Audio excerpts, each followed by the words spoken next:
Oi, gente. Sei que peço desculpas, porque eu estou atrasada, muito atrasada de ter mandado coisas para vocês. O vídeo que eu botei antes se interrompeu assim, repentinamente, porque deu um pane aqui no meu computador, enfim, e aí ficou muita coisa atrasada, né? Trancada. Bom, então eu quero retomar, nesse vídeo de hoje, quero retomar coisas importantes que eu preciso dizer para vocês. Em primeiro lugar, já coloquei coisas, não sei se vocês viram, já coloquei uns PowerPoint no AVA, está lá para vocês. Bem,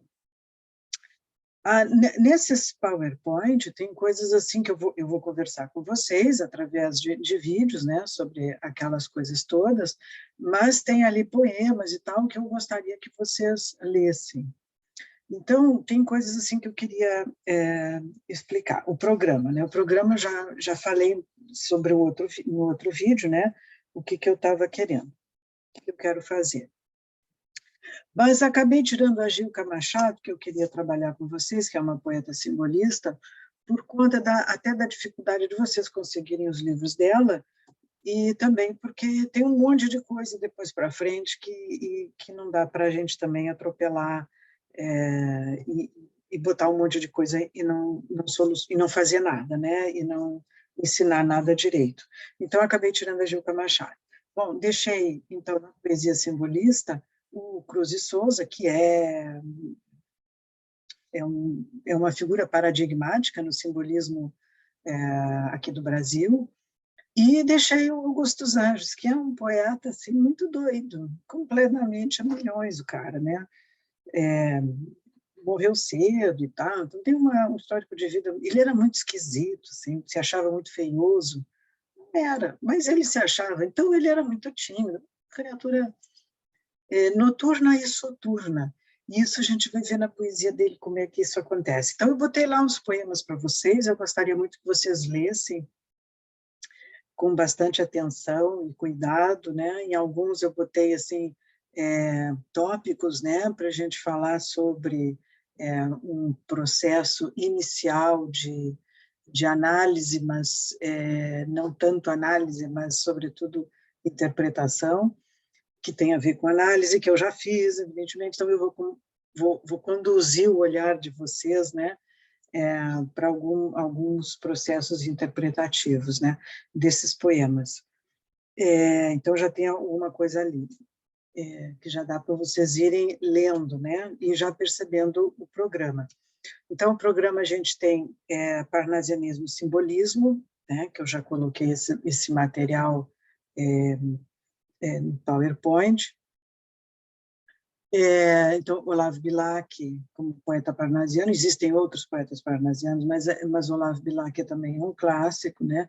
E do simbolismo Cruz e Souza e o Augusto dos Anjos, que é realmente um caso assim raríssimo, né? O cara era a poesia dele é muito interessante, difícil, né? E às vezes mas toda poesia simbolista é por natureza mais complicada. Mas às vezes a gente diz, mas esse cara era muito doidão, muito doidão. Eu acho que era mesmo, mas enfim, a poesia dele que é o que nos interessa. Bom, então depois vem o pré-modernismo e eu já botei lá algumas coisas sobre o clássico nosso do pré-modernismo, que é Lima Barreto, né, com o Triste Fim de Policarpo Quaresma, que é realmente um romance muito interessante. Não é o Ó do Borogodó, mas não é assim um grande Sertão Veredas, mas é um romance que introduz muitas coisas interessantes a partir dos anos 30, no século XX, né? E aí depois eu pulei alguma coisa, eu acho... não, botei também dentro do pré-modernismo, que eu acho interessante a gente dar uma olhada legal nisso, né? Os contrastes das coisas, botei o Monteiro Lobato. Não o Monteiro Lobato da literatura infanto-juvenil, pela qual ele é bastante conhecido e excelente, excelente. Mas o Monteiro Lobato que começa a trabalhar no regionalismo, no sentido regionalista e tal, que é típico do pré-modernismo, e ele vai numa linha bastante oposta ao regionalismo, por exemplo, do romantismo, onde começa o regionalismo, né? Aquela coisa do Alencar, com gaúcho, sertanejo e tal. Essas coisas eu vou falar mais detalhadamente depois. E não coloquei nada ainda, acho que não tem alguma coisa ainda de Semana de Arte Moderna, não me lembro, tal, mas está em andamento o negócio.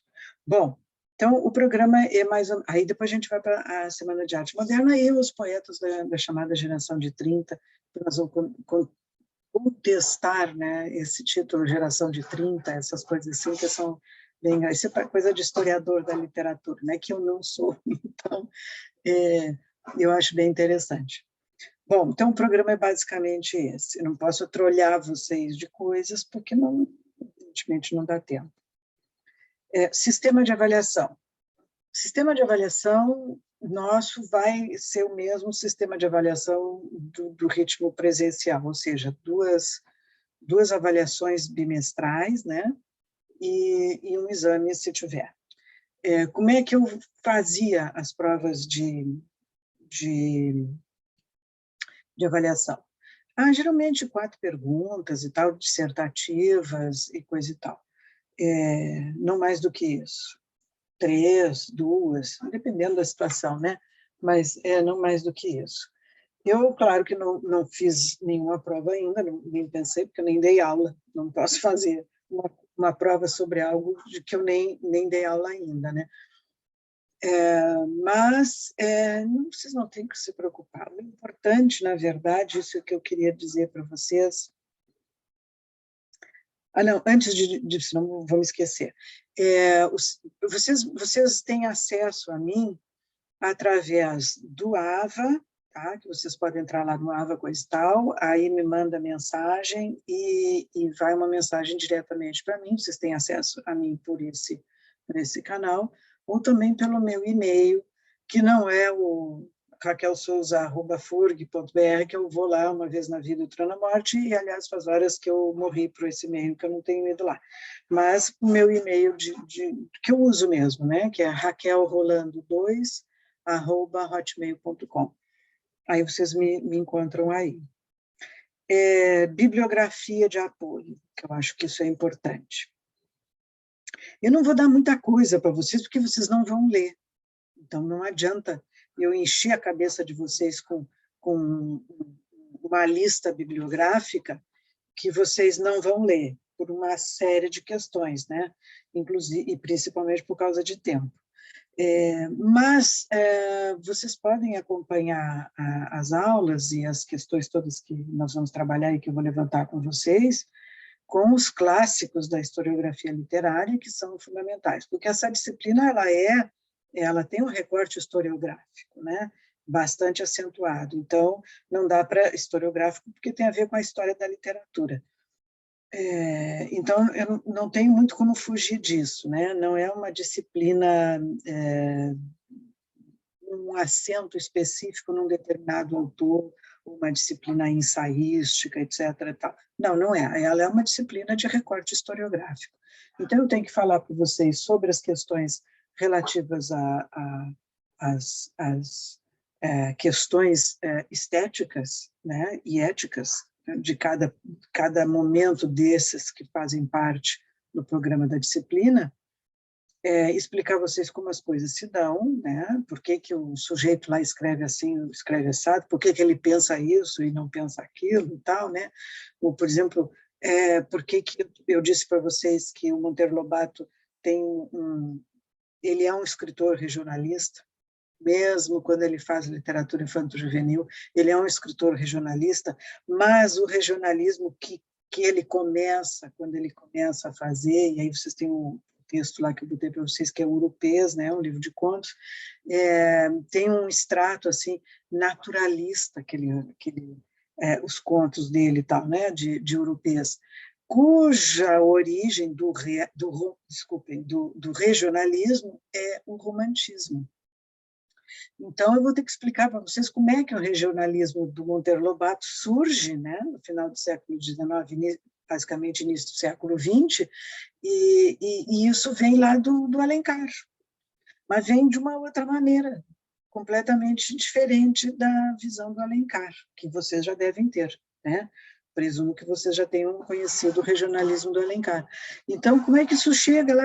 Aí o Lobato faz uma coisa completamente diferente. Por quê? E a troco de quê, né? Tudo tem a sua causa e seus efeitos e tal, né? Então, eu tenho que explicar essas questões para vocês, né? Como é que isso se dá. E aí vocês vão ver essas questões todas que se realizam nos textos que eu já comecei a botar ali para vocês. Os poemas fica mais fácil, né? Agora, conto, não vou ficar fazendo isso aqui. Aí vocês vão ter que procurar o... Mas a vantagem desse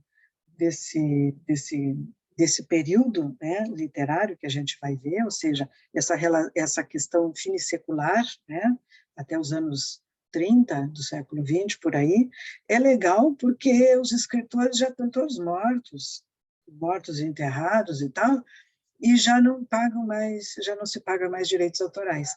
Então, a gente encontra esses textos todos que eu vou fazer menção, a gente encontra na internet, nos sites confiáveis, preferencialmente, né?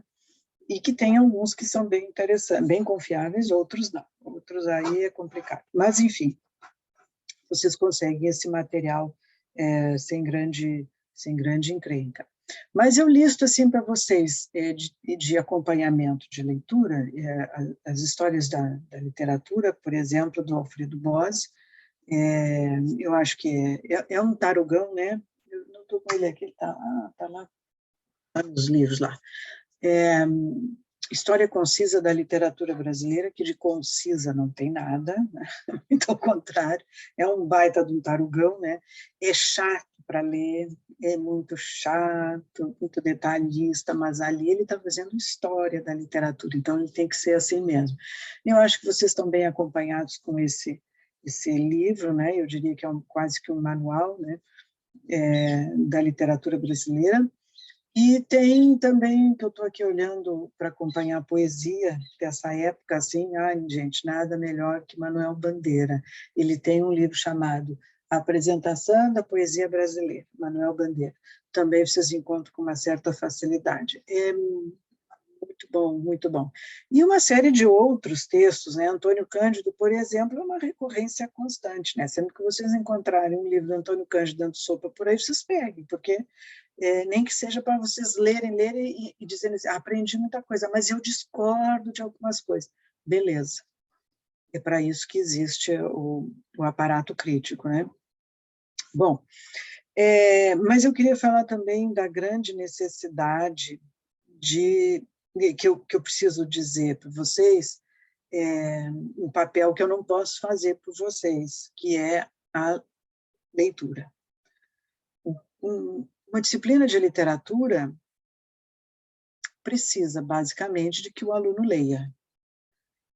Leia um material ficcional, tanto faz de poesia ou narrativa, mas que leia o material, né? Não leitura de carreirinha, né? Não leitura de ônibus, mas que preferencialmente leia e perceba aquilo que está lendo, reflita sobre essas coisas e que já comece observando pequenos detalhes, né, na formação do texto. Como é que o escritor faz? E começando esse trabalho todo, vocês podem ficar pensando o que é a palavra.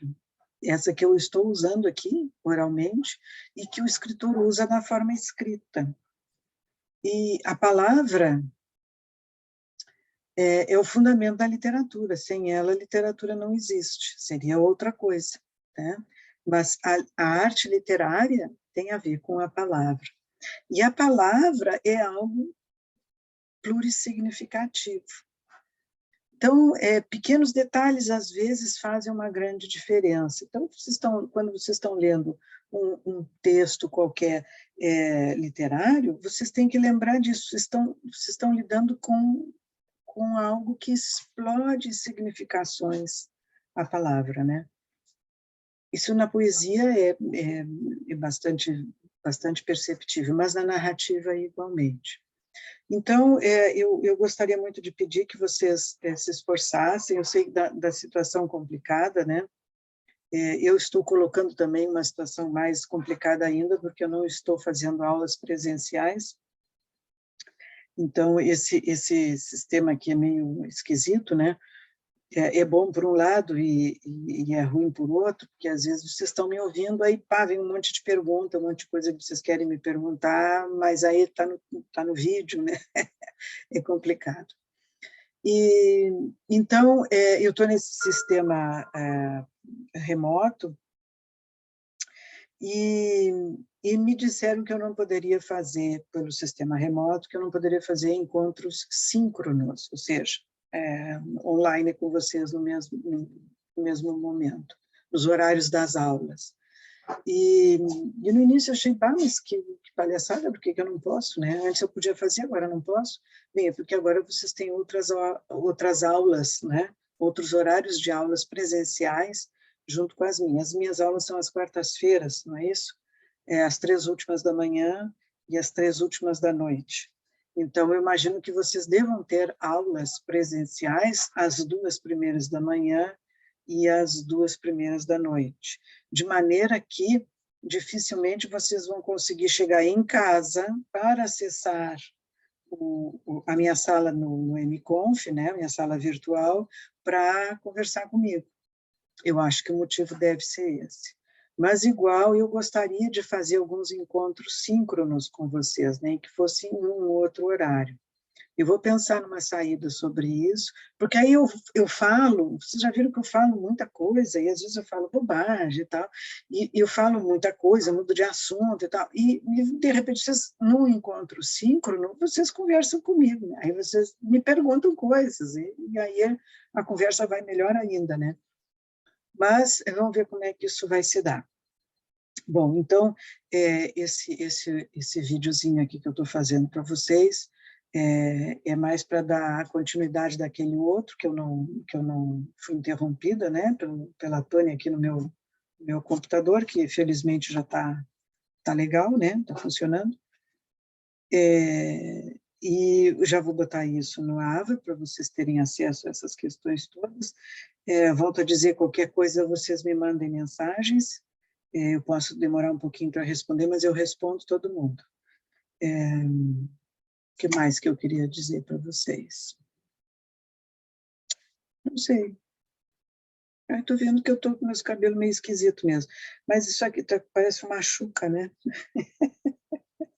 Mas isso aqui foi um acidente de percurso, eu tive que passar uma máquina aqui, e aí foi uma coisa horrorosa. Mas, enfim, agora já está crescendo, branca que eu estou. Bom, mas a aula, naturalmente, não é sobre os meus cabelos. A aula é sobre esse encantamento com a literatura que eu tenho e eu acho que muitos de vocês também têm, e aqueles que não têm, eu gostaria de seduzir vocês a que tenham também o encantamento com a leitura, com a literatura. Eu agora estou com isso aqui na minha frente, ó. Eu e outros poemas de Augusto dos Anjos. Assim, gente, eu vou ler depois, na aula sobre Augusto dos Anjos, eu vou ler assim, cuidadosamente, né? Mas é muito bom. Estou com Cruz de Souza aqui também, que é também um poeta assim. Meu livrinho, aliás, já está todo desmantelado, né?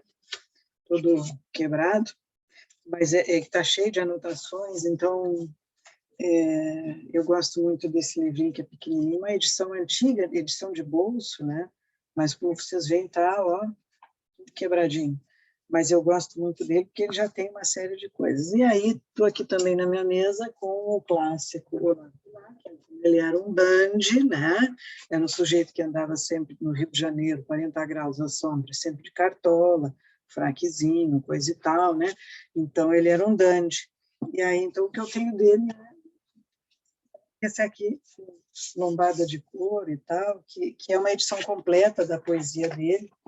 E vamos ver se eu vejo, tem uma... Às vezes aparece... tem aqui uma foto.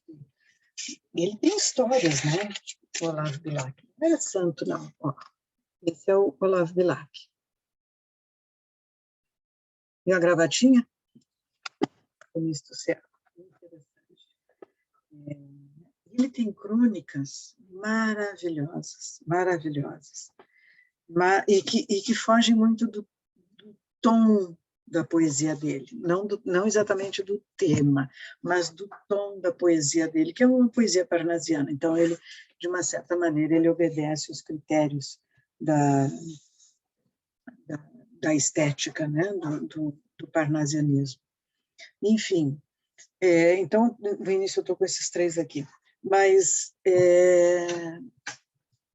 então a minha comunicação com vocês hoje é sobre isso. Assim que der, eu vou começar já postando vídeos e alguns podcasts, porque podcast eu posso gravar e fazendo coisas, né? Que eu tenho que fazer, sempre tem coisas para fazer, aqui minha casa é cheia de bicho, tem galinha, tem cavalo não, tenho éguas, tem éguas, tem um monte de galinha com galos, pintinhos, galinha com os pintinhos, tem gato, agora me apareceu mais um gato por aqui, deixaram o gato aí, então eu deixo o gato aqui em casa, já perfilhei o gato, então tem mais de um gato, sei lá eu quantos já estamos aqui, cachorro, enfim, e eu vivo rodeada dessas coisas. Bem, então tá, até breve.